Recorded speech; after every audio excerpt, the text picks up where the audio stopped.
하나님의 말씀 창세기 4장 8절 말씀 보시겠습니다. 창세기 4장 8절. 가인이 그의 아우 아벨에게 말하고 그들이 들에 있을 때에 가인이 그의 아우 아벨을 쳐 죽이니라. 여호와께서 가인에게 이르시되 내 아우 아벨이 어디 있느냐? 그가 이르되 내가 알지 못하나이다. 내가 내 아우를 지키는 자이니까. 이르시되 내가 무엇을 하였느냐? 내 아우의 핏소리가 땅에서부터 내게 호소하느니라. 땅이 그 입을 벌려 내 손에서부터 내 아우의 피를 받았은즉 네가 땅에서 저주를 받으리니 내가 밭을 갈아도 땅이 다시는 그 효력을 내게 주지 아니할 것이요 너는 땅에서 피하며 유리하는 자가 되리라.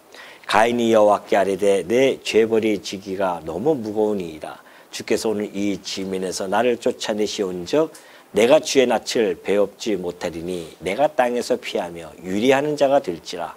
물은 나를 만나는 자마다 나를 죽이겠나이다.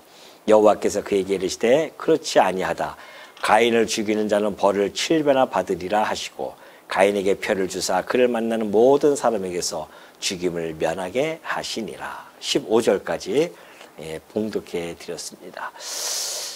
우린 지난 시간에 가인이 아벨을 쳐 죽이는 그러한 사건을 저희가 살펴봤는데요. 그 원인은 아벨의 제사는 하나님께서 잘 받으셨는데 이 가인의 제사는 받지 않으셨기 때문에 가인은 정말 시기와 질투로 인해서 결국은 자기 동생 아벨을 쳐 죽이는 그러한 역사 초기에 처음으로 살인이 나타나는 그러한 사건이 벌어졌습니다. 사실 우리가 이렇게 보면은 이제 아담이 에덴 동산에서 쫓겨났지 않습니까? 그리고 선악과를 먹고 쫓겨났는데 이 선악과를 먹은 그 결과가 어떠한지를 너무나 잘 나타내주고 있습니다. 왜 하나님께서 선악과를 먹지 말라고 하셨던 그 이유를 우리는 가인의 행동을 통해서 나타남을 잘 알 수 있습니다. 아담 이후에 태어나는 모든 인간들은 이 자기의 선악을 가지고 태어나죠. 그러니까 자기 좋은 소견대로 행동을 취하는 겁니다. 하나님의 뜻이 아니라 자기의 뜻이 더 앞서서 살아가게 됩니다. 그것이 인간들이 가지고 있는 이제 이 안에 있는 본성의 성질이 그렇게 나타나는 것이죠. 그런데 놀랍게도 정말 이 죄의 본성이라고 하는 것이 이제 가인부터는 죄의 본성을 타고나지 않습니까? 그 죄의 본성이 이렇게 급속도로하게 부패되어지고 폐역하게 나타나는 것을 우리는 두 눈으로 똑똑히 목도할 수가 있습니다.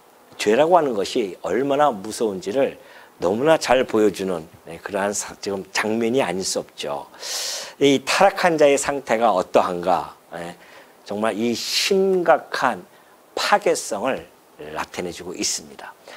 심각한 파괴성이라고 하는 것은 먼저 하나님과 그리고 당신이 만드신 그 인간 간의 관계, 수직적인 관계가 완전히 파괴되어집니다.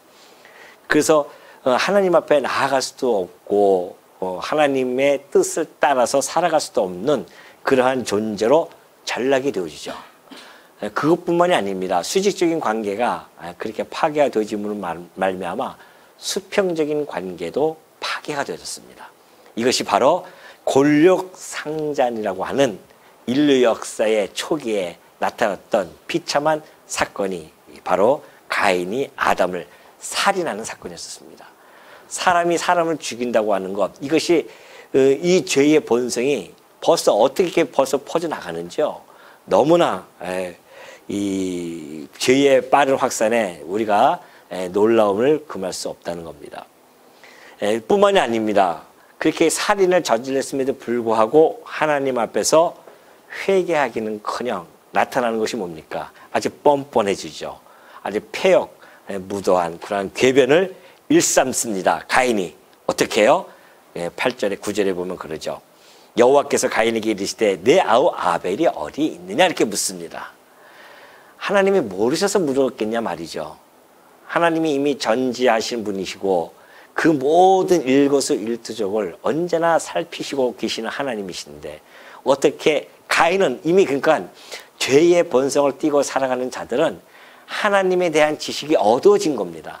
하나님이 어떠한 분이신지를 알지를 못해요. 하나님에 대한 지식이 부재된 상태에서 태어납니다. 이것이 사실 이 죄의 심각성 아니겠습니까? 하나님의 관계가 파괴되어졌으니까 하나님에 대해서 잘 모른단 말입니다. 하나님이 전능하신 분인지 전지하신 분인지 편지하고 계시는지를 전혀 알지를 못하고 하나님 앞에서 거짓말을 하게 됩니다. 우리 여기서 보면은 전도서 12장 14절에 보면 그러죠. 하나님은 모든 행위와 모든 은밀한 일을 선악간에 심판하시는 분이세요. 우리 하나님은 그러한 분이세요. 그러니까 하나님 앞에서 우리의 죄를 숨길래야 숨길 수가 없습니다. 제가 지난번에 말씀드렸듯이 오히려 저는 그게 너무너무 편해요. 왜? 하나님 앞에서는 모든 걸 솔직하게 다 털어놓을 수가 있으니까. 제가 범죄하고 이런 죄 지은 것들을 우리 성도님한테 얘기할 수 없잖아요. 그러면 성도님들은 들을 때는 아이고 목사님 그러셨군요. 이렇게 해놓고 뒤에 가서는 손가락질 하고 목사가 그럴 수가 있냐 하면서 아마 이 상당부에 쫙 퍼질지도 모르죠. 그게 우리 인간의 모습 아니겠습니까? 그래서 제가 말씀을 못 드립니다. 죄를. 여러분 안 그러겠습니까? 그러니까는 이 뭐 신부한테 가서 막 죄를 고백하는 거 이것처럼 어리석음이 없어요, 사실은. 그러나 하나님한테 직통으로 그 고백할 수 있는 그 직통이 열려졌다고 하는 것이 얼마나 이것이 정말 다행스럽고 행복한 일입니까? 성도에게만 그 직통이 관계가 회복되어진 겁니다. 수직적인 관계가. 그래서 우리가 아버지 앞에 죄를 낱낱이 고백할 수가 있는 거죠. 왜? 우리의 모든 행위와 모든 은밀한 일을 선악간에 심판하시는 분을 우리가 알기 때문에.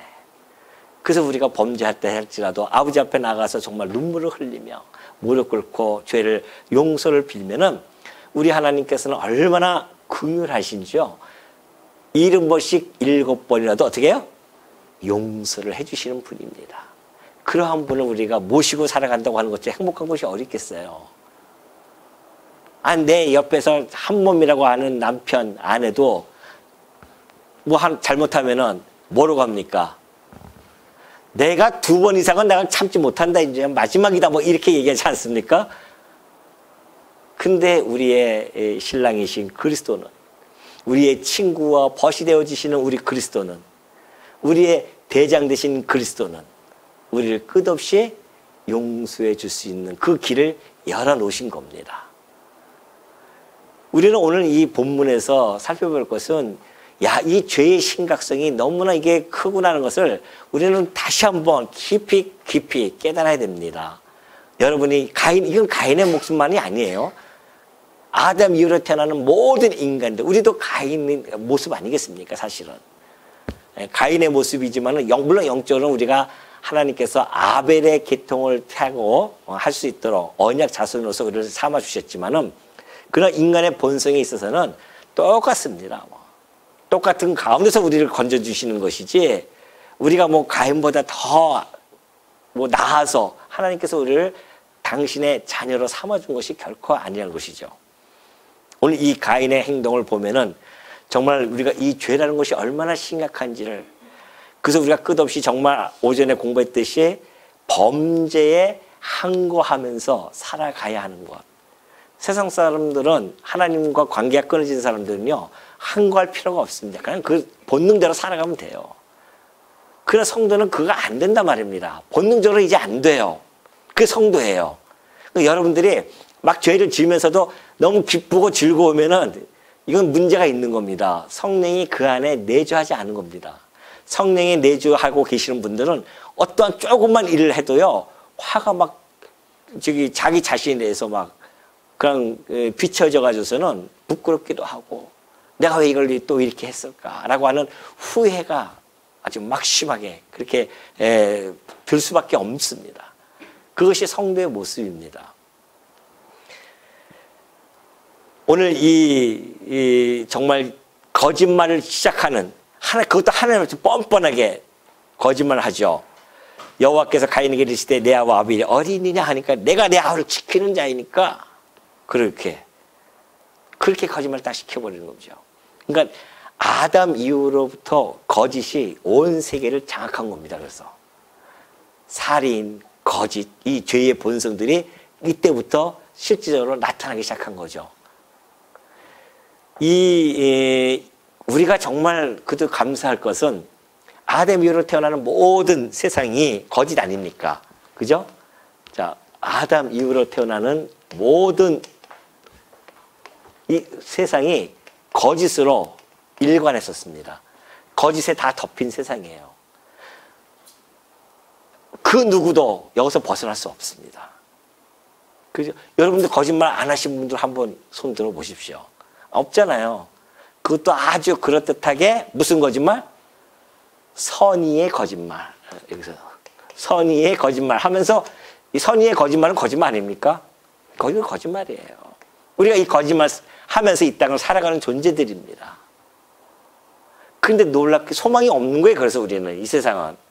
그런데 놀랍게도 2000년 전에 진리가 이 땅에 딱 진리의 빛이 딱 비치지 않습니까? 우리 그리스도께서 오셔서 당신이 나는 곧 진리라 그래요. 이 거짓된 세상에서 그 누구도 진리가 없었죠. 물론 부분적으로 하나님께서 이스라엘 백성을 택해서 이스라엘 백성에게 진리의 말씀을 이 말씀을 던져줍니다. 아주 지극히 부분적이고요. 그러나 그 진리조차도 그 성경 아닙니까? 구약 성경. 그것도 결국은 참 진리이신 그리스도에 대한 언약으로서 주신 말씀이었단 말입니다. 근데 2000년 전에 그분이 진짜 오셨어요. 구약에서 언약하신 대로 이루어 오셨단 말입니다. 그래서 진리예요. 내가 참이다.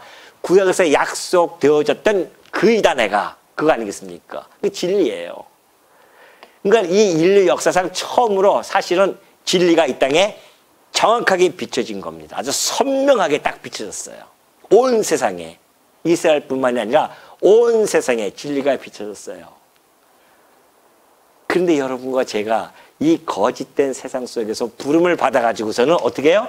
진리 안에 거하게 되어진 거 아닙니까? 그래서 우리가 뭐예요? 진리의 기둥과 터가 된 겁니다.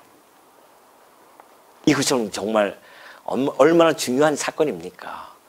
그러니 진리께서 오셔서 진리의 세계, 예수님이 다시 오시면은 뭐가 완성되어집니까? 진리의 나라, 진리 나라, 하나님의 나라죠 이게. 진리의 나라. 이것이 완성이 되어지는 것.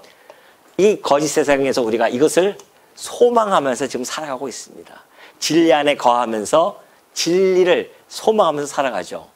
우리가 이 나라가 완성되어지면 이 거짓된 모든 것들 다 벗어버릴 겁니다. 여전히 우리가 살아가면서 진리 안에 살아간다고 하면서도 우리는 여전히 우리가 거짓을 하면서 거짓말을 하면서 살아가는 존재들이에요. 그래서 우리가 늘 하나님 앞에 무릎 꿇고 회개할 수밖에 없는 존재 아니겠습니까? 그러나 그럼에도 불구하고 우리에게 소망을 주셨는데 바로 이 진리의 나라가 완성될 것을 우리는 소망하면서 지금 살아가는 거 아니겠습니까? 그래서 우리의 육체를 벗는 날 우리는 이 진리의 나라, 참된 진리의 나라에서 진리만을 가지고 살아갈 자들입니다. 이것이 우리에겐 기쁨이죠. 비록 우리가 이 거짓된 세상에 노출되어져서 살아간다 할지라도 우리는 그 진리 안에서 또 진리를 소망하면서 살아간다고 하는 것은 하나님이 우리에게 부어주신 그 은총, 은혜가 어떠한 것인지를 우리는 충분히 알고도 남음이 있지 않겠습니까? 10절을 보면 그래요. 이르시되 네가 무엇을 하였냐. 다시 묻습니다. 몰라서 묻겠냐 말이죠. 하나님께서. 네가 무엇을 하였느냐 그래요. 내 아우의 핏소리가 땅에서부터 내게 호소하느니라. 그러니까 아벨의 그 죽음이라고 하는 것은 억울한 죽음이죠. 억울한 죽음에 대해서 생명의 피가 땅에서부터 호소를 한다는 겁니다. 사실 이것은 비단 아벨의 이 피만이 있는 것이 아닙니다. 진리를 위해서 또한 이 복음을 위해서 목숨을 걸었던 수많은 사람들이 있습니다. 그들이 뭐라고 이야기합니까? 요한복음 3장 3절에 보면은 예수 그리스도께서 진실로 진실로 내게 이르노니 그래요. 우리 주님이 오셔서 진실로 진실로, 이것은 당신의 진리임을 밝혀주고 있는 것인데요. 진실로 진실로는 곧 아멘 아멘이라는 뜻입니다. 아멘, 원어가 아멘 아멘 내게 이르노니 그런 뜻이에요. 그러니까 사람이 거듭나지 않으면 하나님 나라를 볼 수 없다? 이것이 진리 아닙니까? 그러니까 예수님이 오셔서 거짓을 한마디도 안 해요. 이 거짓은, 거짓의 아비는 마귀죠. 마귀는 끊임없이 우리에게 거짓말을 획책하지만은, 그러나 그리스도는 오로지 오셔서 진리만을 얘기해 주신단 말입니다. 이 말씀이 바로 그리스도가 진리임을 우리들에게 밝혀주고, 우리는 그 진리 안에서 살아간다는 것을 다시 한번 보여주면서요. 지금 곧 이어서 말씀해 주었듯이 요한계시록 6장 9절을 보면은, 이제 다섯째 인을 떼실 때에 내가 보니 하나님의 말씀과 그들이 가진 증거로 말미암아 죽임을 당한 영혼들이 있습니다. 이거 아벨도 이 안에 분명히 포함되어 있겠죠. 그들이 가진 증거, 그걸로 말미암아 죽임을 당했어요. 그 영혼들이 제단 아래에 있는데 큰 소리로 불러 이르되 거룩하고 참되신 대주제여 땅에 거하는 자들을 심판하여 우리 피를 갚아주지 아니하시기를 어느 때까지 하시려 하시나이까. 그러니까 아벨부터 시작해서 수많은 사람들이 예수님 오실 때까지 그들이 하나님께 우리의 신원을 갚아달라고 그렇게 간구를 한다는 거 아니겠습니까? 아벨도 지금 땅에서 호소를 하고 있듯이, 아벨이 호소를 하고 있듯이 의인의 죽음들은요 그렇게 호소를 합니다. 근데 우리 주님께서는 그 수가 찰 때까지는, 그 피를 갚아주지 아니하십니다. 그러니까 마지막 때 딱 그 수가 차면은 하나님께서는 분명히 갚아 주실 것을 분명히 설명해 주고 있죠. 지난번에 말씀드렸지만은 이 아벨의 피보다 나은 피가 예수 그리스도의 피라고 했습니다. 아벨의 피는 호소의 피라고 했지만은 예수 그리스도의 피는 우리를 용서해 주는 그러한 피이기 때문에 비교할 수가 없죠. 우리가 그 그리스도의 피를 통하여서 우리가 용서함을 받았다고 하는 것은 정말 하나님의 크신 은혜가 아닐 수 없다는 것을 다시 한번 깨닫게 해줍니다. 11절에 보면 그러죠. 땅이 그 입을 벌려 내 손에서부터 내 아우의 피를 받았은즉 내가 땅에서 저주를 받으리니 네가 밭을 갈아도 땅이 다시는 그 효력을 내게 주지 아니할 것이요 너는 땅에서 피하며 유리하는 자가 되리라. 하나님께서 가인을 심판하십니다. 가인을 심판하는데 생명의 근원이신 하나님만이 생명의 주관자이시기 때문에 생명을 뺏어갔어요. 자기 좋은 속인대로. 그러니 하나님께서 그냥 둘 수가 없죠. 그래서 하나님께서는 그에게 저주를 내리십니다. 다시 심판을 내리세요. 형벌을 내리시는데 땅에서 저주를 받을 겁니다. 이미 아담을 통해서 땅은 한번 저주를 받았는데 가인은 그 저주되어진 땅에서 더 저주를 받습니다. 그런데 어떤 저주를 받냐면은 땅이 다시는 그 효력을 내게 주지 아니합니다. 밭을 갈아도. 이것처럼 커다란 형벌이 어디 있습니까? 왜요? 가인은 뭐 하는 자였었습니까? 농사 짓는 자였었습니다. 농사 짓는 자가 땅을 갈아도 효력을 내지 못한다고 한다면 그건 죽는 거죠. 하나님이 이런 어마어마한 형벌을 그에게 내리십니다. 그래서 그는 결국 땅을 통하여서 먹고 살 수 없기 때문에 방황하며 살게 될 수밖에 없습니다. 그래서 유리하는 자가 될 것이다. 너는 땅에서 피하며 유리하는 자가 될 것을 설명해 주고 있죠. 사실 이 말씀은 우리가 좀 더 성경을 좀 이렇게 넓게 이렇게 보게 되어지면은 역시 의인이신 그리스도께서 십자가에서 그들의 형제라고 할 수 있는 유대인을 통해서 죽음을 당합니다. 그 죽음을 당하는데 결국 그 죽음을 예수 그리스도를 죽이는 그 유대인 형제들이 어떠한 결과를 낳느냐면은 2000년 동안 유리방황하게 되어지죠. 2000년 동안에. 그러니까 사실 이 가인과 아벨의 사건은 장차 예수 그리스도를 통하여 그리스도와 유대인 간의 어떤 관계를 예표적으로 보여줄 수 있다고 보여집니다. 그래서 예수님께서 마태복음 23장 35절을 보면 그래요. 그러므로 의인 아벨의 피로부터 그래요. 의인 아벨의 피로부터 성전과 제단 사이에서 너희가 죽인 바가레의 아들 사가랴의 피까지 땅 위에서 흘린 의로운 피라래요. 땅 위에서 흘린 의로운 피. 그 의로운 피가 다 너희에게 돌아갈 것이다. 유대인들에게 돌아가는데요. 어떻게 해요? 아벨의 피부터 시작해서요. 쫙 다 돌아갑니다. 그러면서 내가 진실로 너에게 이르노니 이것이 다 이 세대에 돌아갈 것이다 그래요. 근데 정말 예수 그리스도께서 죽으실 때에 빌라도가 뭐라고 얘기했냐면은 내가 이의 피를 나는 아무 상관이 없다. 손을 씻지 않습니까? 그러니까 유대인들이 뭐라고 합니까? 그 피를 우리와 우리 자손들에게 돌리라고. 세상에 이런 그런 무서운 얘기를 하지 않습니까? 그것이 바로 하나님께서 너희들에게 돌아갈 것이라고 했던 말씀과 딱 맞아떨어지는 겁니다. 그러면 유대인처럼 이 세상에서 핍박당하는 나라가 어디 있습니까? 유리 방어하는 나라가 어디 있어요? 2000년 동안. 물론 하나님의 약속대로 그들이 다시 고토로 돌아왔지만은 그래서 지금은 이스라엘 나라를 형성하고 살아가지만은 2000년 동안 그들이 당한 고통을 이루 말할 수가 없습니다. 그러니까 이때로부터 벌써 이런 모습들이 비춰지는 거죠. 13절에 보면 가인이 여호와께 아뢰되 내 죄벌이 지기가 너무 무거우니이다. 주께서 오늘 이 지면에서 나를 쫓아내시온즉 내가 주의 낯을 배우지 못하리니 내가 땅에서 피하면 유리하는 자가 될지라. 모든 나를 만나는 자마다 나를 죽이겠나이다. 가인의 관심은 뭘까요? 가인이 지금 이런 하나님의 말씀을 들으면서 가인이 가지고 있는 관심이 있어요. 그 관심은 뭐예요? 죄에 대한 회개가 아닙니다. 죄에 대한 회개가 아니라 자기가 받는 그 형벌에 대한 불만만 가지고 있습니다. 여러분, 성도님들, 우리 이 회개라고 하는 것도요, 이걸 보면은 아무나 하는 게 아니에요. 회개 아무나 하는 것이 아니에요. 우리가 회개할 수 있는 그 영을 주시지 아니하면 안 됩니다. 그러니까 우리가 구원론에서 살펴보았듯이 회심할 수 있는 것은 성령께서 우리로 하여금 돌이켜서 하나님 앞에 회개할 수 있는 마음을 주시기 때문에 그것도 가능한 것입니다. 그렇다고 한다면 하나님의 택한 백성들에게는 회개할 영을 주어서요, 회개케 하신다니까요.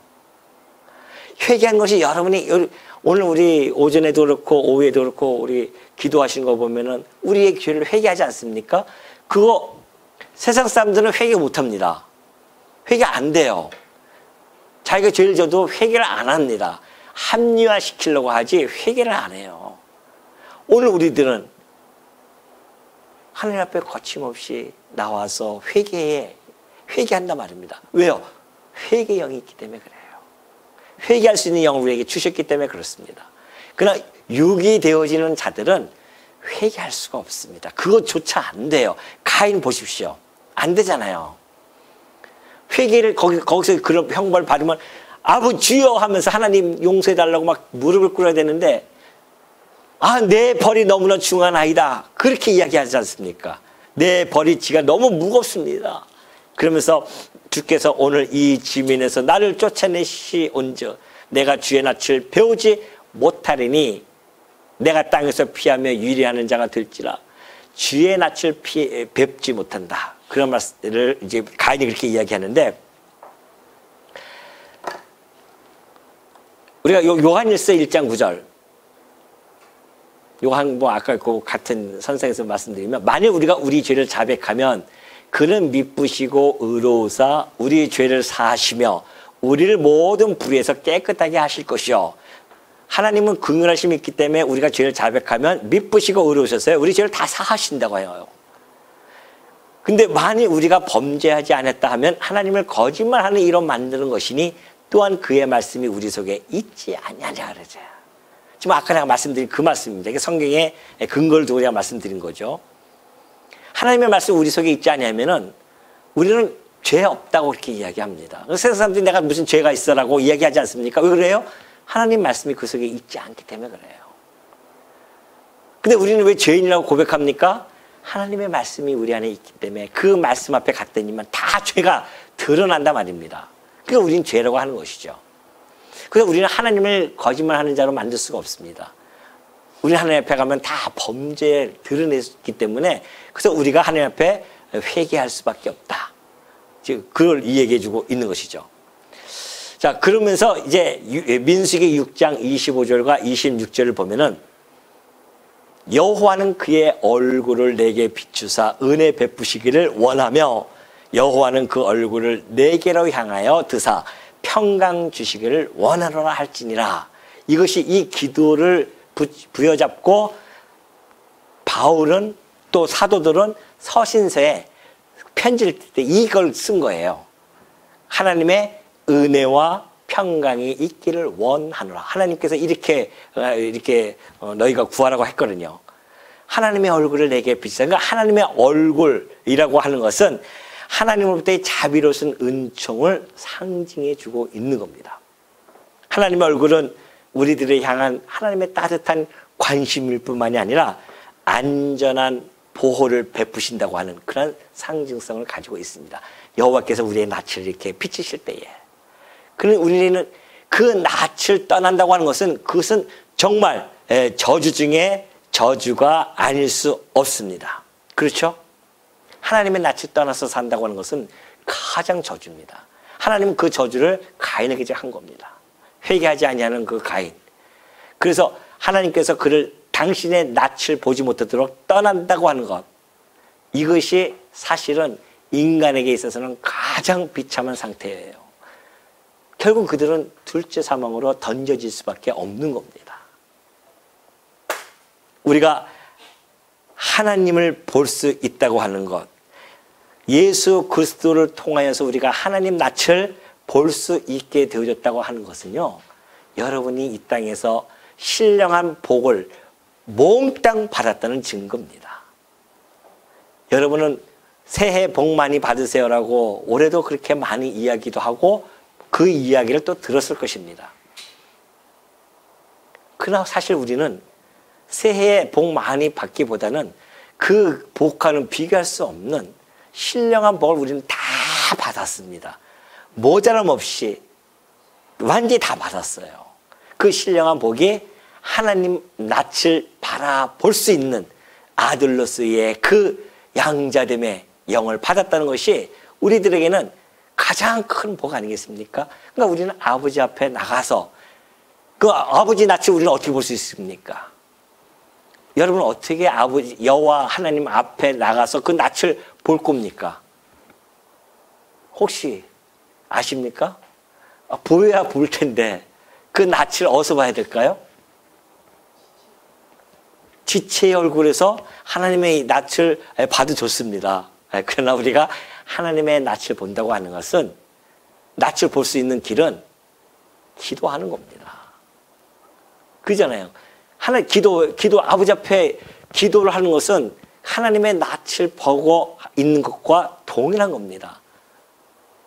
아버지 하면서 기도한다고 하는 것.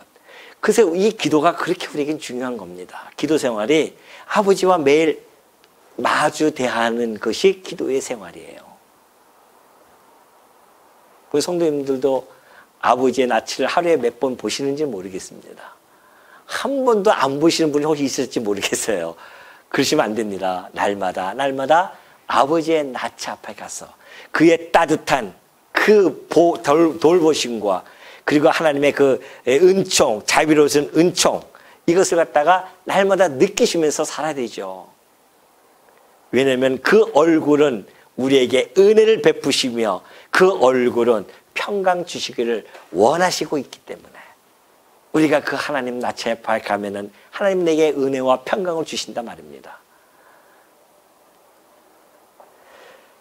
그러니 이 가인은 지금 주의 낯을 배웁지 못하는 이런 엄청난 저주를 받아서 땅에서 피하며 유리하는 자가 될 수밖에 없었다는 사실입니다. 그러면서 물은 나를 만나는 자마다 나를 죽이겠나이다. 왜? 자기가 죽을 봤으니까. 죽여봤으니까 자기도 죽음에 대한 두려움이 있는 거죠. 항상 그 두려움 속에서 그가 살아갈 수밖에 없습니다. 그것이 사실은 저주입니다. 항상 불안, 초조, 그리고 살아가는 거 아니겠습니까? 인간들이 어떻게 될까봐, 날 죽일까봐, 죽을까봐 걱정하고 염려하고, 또 망할까봐 염려하고, 또 어떠한 일이 닥칠까봐 우리는 염려하면서 살아가요. 그러다 보면은 하루하루 늘 불안과 초조와 또 뭐가 있습니까? 불안, 초조, 예, 염려, 근심. 여기에는 마음 푹 놔줘라고 하는 약분이 없어요. 그 마음 푹 놔줘 약이 뭡니까? 우리가 하나님 앞에 나가서 낯을 하나님 앞에 대고 하나님을 은혜와 평강을 구하면서 살아가는 자 아니겠습니까? 성도가 그러한 것을 지금 우리가 누리고 있는 거 아니겠습니까?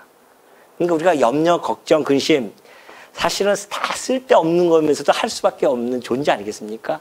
그러나 아버지가 어떠한 분이신지를 깊이 알면 알수록 우리가 그런 모든 것들이 하는 것들이 다 쓸데없는 것이라는 것을 깨닫게 되어지는 겁니다. 염려할 동안에 아버지 낯 앞에 가서, 아버지 얼굴 앞에 가서 은혜와 평강을 구하십시오.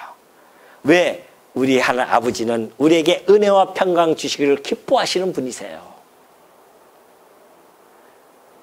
그래야 은혜와 평강을 내가 할 때에, 기도하면서 그걸 얻을 때에 아버지와 아들의 관계를 더욱 증명되어지는 게 아니겠습니까? 그러나 은혜와 평강 주시면 잘 몰라요, 그것이. 아버지가 주시는지, 무슨 환경이 내게 그런 게 주시는지 안단 말입니다. 그래서 기도할 때, 기도를 왜 하게 하시는가? 기도를 통해서 아버지와 나의 관계를 날마다 그것을 확인하는 작업입니다. 기도에서 그 응답 받을 때마다 우리는 그 아버지에 대한 감사가 나오고 내가 아들됨에 대한 증명을 받는 거 아니겠어요? 그런 기도를 왜 우리가 놓치시냐 말이죠. 쓸데없는 걱정, 염려할 시간에 어떻게 하라? 무릎을 꿇으십시오. 아버지 하면서. 아버지의 얼굴을 예수 그리스도를 통하여 보여주시지 않으셨습니까? 아버지에게는 은혜와 평강이 풍성하신 분이시니 아들에게, 자녀들에게 주시옵소서라고 하면은, 아니 우리 자식들이 뭐 달라고 하면 다 주고 싶은데 우리 아버지는 안 그러시겠냐 말이죠. 영원토록 사랑하시는 분이신데 우리를. 그러나 이미 가인은 아버지 낯을 떠났기 때문에, 하나님의 낯을 떠났기 때문에 두려움 속에서 살아갈 수밖에 없는 존재가 된 겁니다. 날마다 나를 만나는 자마다 나를 죽이겠다고 하는 그런 두려움 속에서 살아가고 있어요. 우리는 죽으면 죽으리라 하고 살아가는 거예요. 이제는 뭐 죽음을 그렇게 두려워할 필요 없잖아요. 우리에게는 영원한 생명이 있는데 뭘 그렇게 죽음이 두려워합니까? 여호와께서 그에게 이르시되 그렇지 아니하다. 가인을 죽이는 자는 벌을 7배나 받으리라 하시고 가인에게 표를 주사 그를 만나는 모든 사람에게서 죽임을 면하게 하시니라 그래요. 하나님께서 가인을 그 와중에서도 보호해 가십니다. 그 보호해 가시는 의미는 하나님께서 작정하신 섭리가 있잖아요. 그 섭리를 다 이루시기 위하여 필요한 다 도구들입니다. 모든 인간들은 하나님께서 당신의 목적을 이루기 위한 섭리적 도구로서 우리가 이 땅에 다 태어나는 겁니다. 그게 우리의 삶이에요. 우리 인간들은 하나님의 섭리적 도구입니다. 무슨 도구요? 하나님의 영광을 드러내기 위한 도구예요. 우리 인간들은. 거기에 우리의 삶의 가치가 있는 겁니다. 우리 삶의 가치는 하나님이 나를 통하여 당신의 영광을 드러낼 때에 우리 가치름이 얼마나 높겠습니까? 야, 하나님이 나를 통하여 당신의 영광을 드러내시는구나. 여러분이 직분자, 이 모든 일을 하는 거, 교회에서도 그렇고 뭐 일을 할 때에 하나님이 나를 통하여 영광이 드러난다고 하는 그 도구로 쓰임을 받는 것에 얼마나 가치로움이 있는 건지 아십니까? 얼마나 가치로운데요, 지금. 가인 역시도 하나님께서 당신의 영광을 위한 도구예요, 사실은. 그렇기 때문에 하나님께서 그러한 자들도 하나님께서 보호해 가십니다. 그러니까 이 하나님께서 악인과 선인에게도 동일하게 해와 비를 내려주시는 이유가 거기에 있는 거죠. 다 동일하게 보호해 가신다는 사실. 그래서 알곡이와 쭉정이가 결국은 마지막 추수 때까지는 하나님이 다 보호해 가셔요. 그러므로 말미암아 모든 것이 합력하여 선을 하나님의 선하신 뜻을 이루어 가시기 위함입니다. 잠언에도 말씀에도 보여주듯이 온갖 것을 하나님께서 다 적당하게 다 이렇게 만드셨는데 악인도 악한 날에 적당하게 그렇게 쓰시기 위해서 만드신 거 아니겠냐 말이죠. 그래서 뭐 애굽도 그렇고 가나안 족속도 그렇고 보면은 다 당신의 택한 백성들의 그런 또한 교육적인 도구도 필요하고 각자가 필요한 도구마다 하나님 다 쓰시는 겁니다. 그래서 우리가 그런 걸 볼 때에 하나님께서 때로는 우리가 뭐 직장에 간다든가 어디 가서 보면은 참 까다로운 사람들 많이 만나잖아요. 그 까다로운 사람을 만나는 것도 역시 하나님이 나를 나되게 하시는 거구나라고 우리가 그걸 소화시키면은 훨씬 마음에 평안을 얻을 수가 있죠. 그 까탈스럽게 그런 그 사건만 바라보고서는 우리가 대처해 나가면은 우리가 좀 지혜롭지 못한 그런 모습을 보여줍니다. 아, 그런 자도 있구나. 그걸 통해서 하나님께서 나를 뒤돌아보게 하시고 나를 하나님 자녀답게 키워나가시는 그런 것이구나. 이걸 깨닫는 거죠. 그럼 한결 마음이 편하지 않습니까? 아니 어저께 우리 집에 이렇게 갔는데 우편물에 보니까는 무슨 과태료가 나온 거예요. 또 우리 집사람이 그걸 또 볼까봐 감추려고 했는데 벌써 봤어요. 그걸 딱 끄집어내가지고 이게 뭐예요? 그런 거예요. 보니까는 과태료예요. 제가 가끔 저쪽 인도 저쪽 넓은 데도 세우잖아요. 근데 거기서는 찍히지 않아요. 거기 찍어도 거기서는 얘기 안 합니다. 공휴일이기 때문에. 근데 꼭 누가 그 앱을 하나가 신문고 해가지고 찍어가지고서는 그걸 또 그냥 일러가지고선 해요. 그러면은 그거 받아봤을 때에 제가 어떻겠습니까?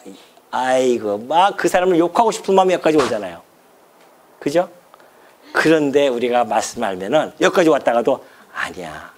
하나님이 그 사람을 통해서 아주 그 사람 도덕적으로 아주 그냥 뭐 열심히 사는 자들이니까 그걸 통해서 나를 나되게 하시는 거구나. 깨닫게 되어지니까요. 한결 마음이 편해지는 거 있죠. 그런 겁니다. 우리 성도님들은 어떠한 사건을 해석할 때 그렇게 해석을 해야 됩니다. 하나님이 나를 나되게 하시는 작업이었구나. 그러니까 아내도 그렇고 남편도 그렇고 나를 나되게 하시는 하나님의 작업이에요, 다. 아내가 속썩이는 것, 남편이 속썩이는 것, 자식들이 속썩이는 것, 이 모든 것이 어떻게 해요? 따라해 보십시오. 시작. 그래요. 그게 지혜자입니다. 그게 지혜자예요. 그걸 깨닫고서 살아가는 것이. 그러면 한결 뭐예요? 평강, 내게 주신 평강을 지켜나가는 거예요. 그런 거 가지고 속상해할 필요 없어요, 절대. 이 땅에 살아가면서 얼마나 위태로운 일들이 많으며 속상한 일들이 얼마나 많은지 모릅니다. 하나님이 우리에게 사실은 피할 길만 주시지, 만약에 과태료가 3천만 원짜리 나온다면 제가 또 이렇게까지 못할 거야. 아마 쓰러져 있을지는 모르죠. 피할 길만 주시는 거야. 내가 워낙 새 가슴이니까 조금만 주시는 거예요, 이런 것들이. 얼마나 감사합니까? 성도는 그러한 마음으로 살아가는 겁니다. 이 가인처럼 불안한 마음속에 그렇게 살아가는 것이 아니에요. 근데 하나님께서 보호해 가십니다. 그럼에도 불구하고. 그러면서 가인에게 표를 줘요. 아이고, 또 이 표를 갖다가 무슨 표냐. 그래가지고서는 뭐, 인터넷 한번 뒤져보십시오. 뭐, 이것이 가인의 표가 뭐, 짐승의 표 666과에 연결시켜서 설명하는 사람이 있는가 하면은, 뭐, 이것이 뭐, 안 믿는 자, 벌 받을 자들의 심판받을 자들의 표고 뭐, 별 얘기를 다 합니다. 근데 이 표가 심판의 표가 아니잖아요, 지금. 보호해주는 표예요. 그 표가 어떤 표인지 몰라요. 증표인지, 표적인지, 표징인지를 아무것도 모릅니다. 그냥 이대로 그냥, 하나님 무슨 표를 줬나 보다. 가인에게. 사람들이 죽이지 못하도록, 죽임을 면하도록. 모든 사람에서 죽임을 당하고 하나님이 보호하는 그런 표를 줬나 보다라고 생각하고 표에 관심이 있는 것이 아니라 왜 하나님이 그 가인을 보호해 가실까라고 하는 이 말씀에 우리가 더 생각하는 그런 묵상하는 그런 지혜가 필요한 겁니다. 오늘 우리 이 가인의 사건 잠깐 사건이지만은 여러 가지를 우리가 생각해 보는 사건이 있었습니다. 죄에 대한 문제 얼마나 심각한 건지를 우리는 가인을 통하여서 충분히 알 수가 있었고요. 그리고 또 그럼에도 불구하고 하나님께서는 그 가인을 보호해 가시면서 당신의 역사, 당신의 영광을 위하여 섭리해 가시는 그런 경륜을 우리는 다시 한번 살펴보면서 우리가 정말 하나님의 이 행하시는 일들을 통하여서 우리를 어떻게 인도해 가시는지 다시 한번 깨닫는 시간이 되어지시고요. 그리고 여전히 우리도 가인과 같은 그 죄성을 가지고 살아갈 수밖에 없는 존재인데 그렇다고 한다면은 우리는 이제는 하나님 낯을 볼 수 있는 자들로서 하나님의 말씀을 우리에게 주신 자들로서 그 말씀으로 이러한 죄들과 어떻게 항거하면서 살아가겠다는 그 마음의 가짐을 우리 성도님들이 마음속 깊이 담아 주시기를 당부드리면서 말씀을 드리도록 하겠습니다.